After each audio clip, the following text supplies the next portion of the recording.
आपकी एग्जाम चल रही है, सीबीएसई की बोर्ड चल रही है, तो आप फिर से एक कुरुक्षेत्र, एक युद्ध में खड़े हैं।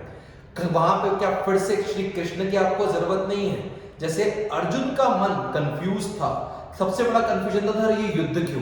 जैसे बहुत सारे बच्चे बोलते हैं ये एग्जाम ही क्यों, इस एग्जाम को देके फायदा क्या होगा, या इस एग्जाम को देके रिजल्ट क्या आएगा, या सर जो मुझे करियर अचीव करना है, अगर मुझे खुद का स्टार्टअप करना है या मुझे किसी और फील्ड में जाना है, तो मैं इंग्लिश का पेपर क्यों दूं या मैं मैथ्स का पेपर क्यों दूं। सबसे बड़ा प्रश्न कि मैं कर्म ही क्यों करूं। और जो कृष्ण ने उत्तर दिया था कि तेरे हाथ में अर्जुन सिर्फ कर्म करना है, निरंतर कर्म करना है और उसके फल की इच्छा नहीं करना है, क्योंकि फल की इच्छा तो कृष्ण, फल का पूरा अधिकार तो कृष्ण के हाथ में है। कहीं आज फिर से उसी चीज की आवश्यकता तो नहीं है? कहीं ऐसा तो नहीं कि आज भी आप बहुत जगह पे कंफ्यूज चल रहे हो?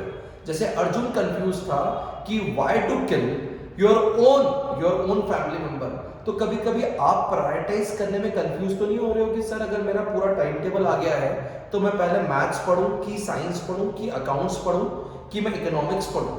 कहीं ना कहीं आप चैप्टर्स को प्रायोरिटाइज करने में कंफ्यूज तो नहीं हो?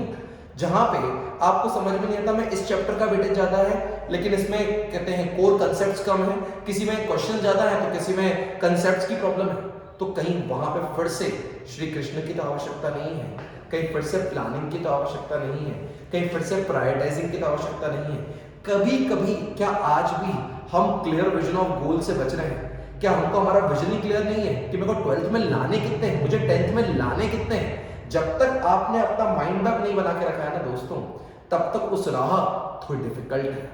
आपको इस समय एक साथी की जरूरत है, आपको इस समय एक मेंटर की जरूरत है, और जरूरी नहीं है वो मेंटर कोई और हो।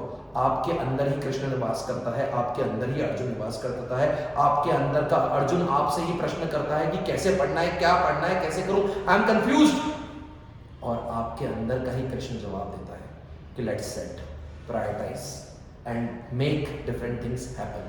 So this is for my side. Thank you so much. अगर लगता है कि कृष्ण की कहानी से कुछ संदेश मिला हो, अगर इसको एज अ युद्ध समान लड़ोगे, इसके लिए स्ट्रेटजी बनाओगे, तो आप लाइफ में इस युद्ध को बहुत इजीली तर जाओगे। हर समय ध्यान रखिएगा आपके हाथ में सिर्फ और सिर्फ कर्म करना है, फल तो श्री कृष्ण के हाथ में। Thank you so much. Have a nice day, nice life and nice career.